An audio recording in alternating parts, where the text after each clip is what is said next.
Olá, meu nome é Maria Luísa Seabra.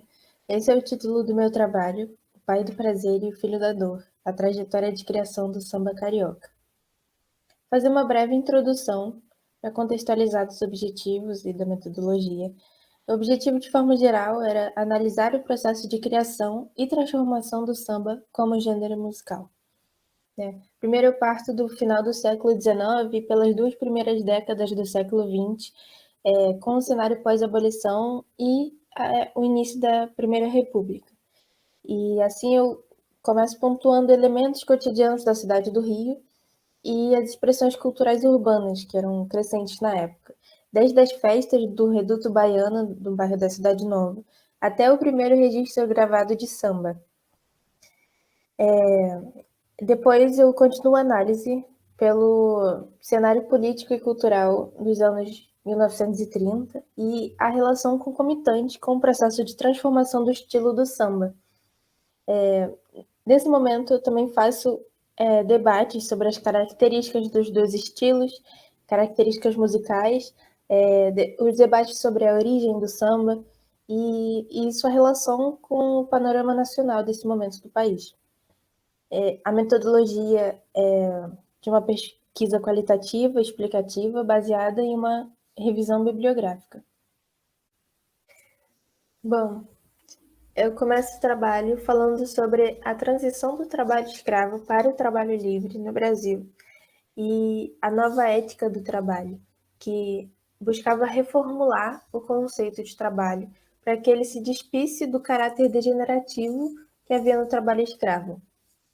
Também falo sobre o debate da miscigenação, muito pautado pela corrente intelectual denominada racismo científico, que também foi força para que ocorresse a política migratória, que influenciava muitos trabalhadores europeus para virem trabalhar no Brasil, mas também acreditando que eles seriam uma regeneração racial para o povo brasileiro, pois acreditava que a miscigenação era o maior mal do brasileiro.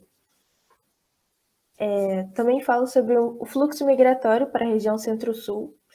Muitos trabalhadores de todos os lugares do país, mas principalmente do Nordeste, viam trabalhadores livres ou ainda escravizados, vinham trabalhar nas lavouras de café, que centralizava a economia no momento. Muitos desses trabalhadores ficaram no Rio de Janeiro e se agruparam na região portuária da cidade, o que hoje é chamado de Pequena África, pois eram trabalhadores negros, ex-escravizados e que se juntaram como um coletivo de fortalecimento, de solidariedade. Também é importante falar sobre as reformas do prefeito Pereira Passos, que expulsou muitas dessas pessoas da região portuária e da região central como uma tentativa de modernizar no plano físico a cidade do Rio de Janeiro. E assim, se é verdade que a burguesia sonhava em criar um mundo à própria imagem, também é verdade que acabou tendo que se contentar com uma imagem, no mínimo, bastante imperfeita, pois a pequena África resistia, simbolizava muita resistência para todas as ações que visavam a modernidade naquele momento do país. Nessa parte do texto, eu falo mais sobre o bairro da Cidade Nova e como ele cresceu em diversidade, se constituiu diversamente, por receber pessoas de bairros diferentes, de outras regiões da cidade do Rio, principalmente as pessoas que foram expulsas da região portuária pelas reformas Pereira Passos e de outras regiões também. Então, foi um bairro que cresceu com muita diversidade cultural e que era conhecido pela, pelas expressões de lazer popular. E, em contrapartida, também era alvo da repressão policial da cidade, que perseguia, de certa forma, os negros e as pessoas pobres que habitavam majoritariamente esse bairro. Eram muito conhecidas na Cidade Nova as festas das tias baianas, que envolviam música, dança, comida, religiosidade, de forma integrada. E no texto eu uso o relato de um sambista contando que essas festas também eram chamadas de samba, como se designasse o local da festa. E a partir daí eu começo a falar um pouco sobre os usos da palavra samba, que também era associada ao passo coreográfico da umbigada, que pertence ao universo afro-brasileiro, né?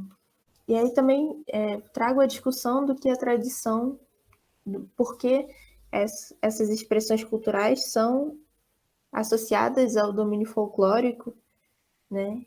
E como isso, nesse momento histórico, onde se buscava a modernidade a todo custo, as expressões culturais vindas dos negros eram associadas ao atraso. Também é interessante perceber a relação de divisão de cômodos nas festas, porque elas exerciam quase uma função de filtro, de censura. Então, na sala de estar era praticada uma música mais associada aos gêneros europeus que chegaram no Rio. Na sala de jantar era uma coisa mais íntima, mais associada ao universo afro-brasileiro. E nos fundos da casa aconteciam as batucadas, até os rituais religiosos associados ao candomblé e outras religiões de matriz africana. Então é como se essa divisão de cômodos fosse para acomodar cada pessoa em seu ambiente, por ser um ambiente muito que recebia pessoas muito diversas. E em 1917, Donga gravou pelo telefone e publicou na categoria de samba carnavalesco, e essa é tida como a primeira gravação de samba. E ele diz que pelo telefone foi uma composição fruto de uma festa na casa da tia Ciata, e que nessas festas acontecia o improviso coletivo das letras. Então, é polêmico esse assunto pelo telefone, porque depois do sucesso, muitas pessoas reivindicaram a autoria de Pelo Telefone também, pessoas que estavam presentes nas festas. E essa gravação também popularizou muito o termo samba para além da pequena África, para além daquelas pessoas, pois ele adentrou a indústria fonográfica e se espalhou por outros ambientes, por outras pessoas, fez sucesso no carnaval. Então, foi outro momento da história do samba.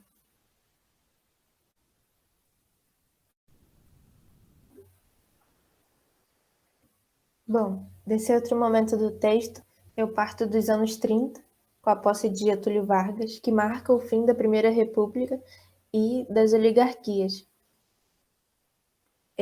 Então, há uma maior centralização do poder e uma busca por consolidação de uma identidade nacional, a partir dos padrões da modernidade.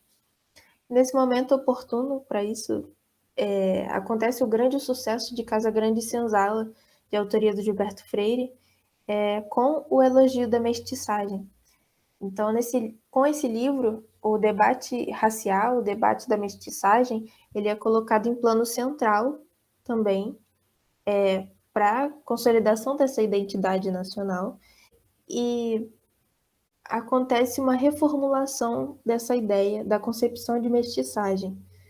E aí lentamente se forja o mito da democracia racial, como se a mestiçagem fosse tão difundida a ponto de não haver racismo, porque todo mundo é mestiço, todo mundo é diverso, como se isso garantisse voz para todo mundo. E esses debates e as políticas do governo de Getúlio Vargas se intensificam a partir do Estado Novo, em 1937, principalmente com as políticas de censura, e aí exemplificando com a criação do DIP, que é o Departamento de Imprensa e Propaganda, que censurou muitas expressões culturais do teatro, da literatura e principalmente da música, onde os sambas tiveram um papel central, porque os sambas nessa época faziam nas letras, faziam muita apologia à malandragem. O samba era como a música da malandragem. E no momento de reformulação da ética do trabalho, de elogio do trabalho, a malandragem, como apologia ao não trabalho, era mal vista. Não só mal vista, como perseguida. Então, o DIP atuou muito para que houvesse a reformulação das letras do samba, para que o samba fosse aceito.